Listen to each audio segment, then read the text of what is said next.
El so de les gaites anunciava l'inici de la missa en honor de l'apòstol Santiago. Han estat molts els feligresos que s'han acostat a la parròquia de Sant Isidre per celebrar un dels actes centrals de la Setmana Cultural Gallega de l'Hospitalet.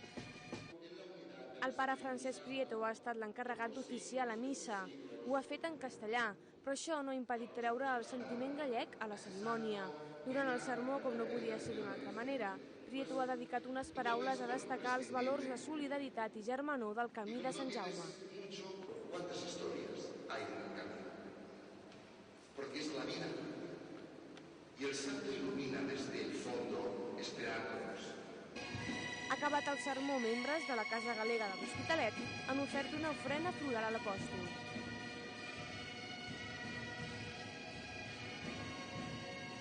La música de les gaites indicava de nou el final de la missa, però no de la celebració, perquè a fora els joves de la Casa Galega els esperaven amb una petita actuació de balls típics gallecs.